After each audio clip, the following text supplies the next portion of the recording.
ಶಿಕ್ಷಕರ ದಿನಾಚರಣೆ. ಪ್ರತಿ ವರ್ಷ ಸೆಪ್ಟೆಂಬರ್ 5ರಂದು ಶಿಕ್ಷಕರ ದಿನಾಚರಣೆಯನ್ನು ಆಚರಿಸಲಾಗುತ್ತದೆ. ಈ ದಿನವನ್ನು ಡಾ. ಸರ್ವಪಳ್ಳಿ ರಾಧಾಕೃಷ್ಣನವರ ಜನ್ಮದಿನದ ಅಂಗವಾಗಿ ಆಚರಿಸಲಾಗುತ್ತದೆ. ಅವರು ಮಹಾನ್ ತತ್ವಜ್ಞಾನಿ, ಉತ್ತಮ ಶಿಕ್ಷಕ ಹಾಗೂ ಭಾರತದ ದ್ವಿತೀಯ ರಾಷ್ಟ್ರಪತಿಯಾಗಿದ್ದರು. ಶಿಕ್ಷಕರು ಅವರ ವಿದ್ಯಾರ್ಥಿಗಳಿಗೆ ಜ್ಞಾನವನ್ನು ನೀಡುವುದಷ್ಟೇ ಅಲ್ಲ, ಜೀವನದಲ್ಲಿ ಸರಿ ದಾರಿಯಲ್ಲಿ ನಡೆಯಲು ಮಾರ್ಗದರ್ಶನ ಮಾಡುತ್ತಾರೆ.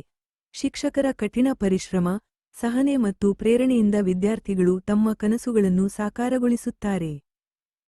ಈ ದಿನ ವಿದ್ಯಾರ್ಥಿಗಳು ತಮ್ಮ ಶಿಕ್ಷಕರಿಗೆ ಕೃತಜ್ಞತೆ ಸಲ್ಲಿಸುತ್ತಾರೆ, ಹೂವುಗಳನ್ನು ನೀಡಿ ಶುಭಾಶಯ ಕೋರಿ ಹಾಗೂ ಸಾಂಸ್ಕೃತಿಕ ಕಾರ್ಯಕ್ರಮಗಳ ಮೂಲಕ ಗೌರವಿಸುತ್ತಾರೆ. ಶಿಕ್ಷಕರ ಸೇವೆಯನ್ನು ಸ್ಮರಿಸುವುದು ನಮ್ಮೆಲ್ಲರ ಕರ್ತವ್ಯವಾಗಿದೆ. ಹೀಗಾಗಿ ಶಿಕ್ಷಕರ ದಿನಾಚರಣೆ ಶಿಕ್ಷಕರಿಗೆ ಗೌರವ ಸಲ್ಲಿಸುವುದರ ಜೊತೆಗೆ ಶಿಕ್ಷಣದ ಮಹತ್ವವನ್ನು ನೆನಪಿಸುವ ವಿಶೇಷ ದಿನವಾಗಿದೆ. ಧನ್ಯವಾದಗಳು.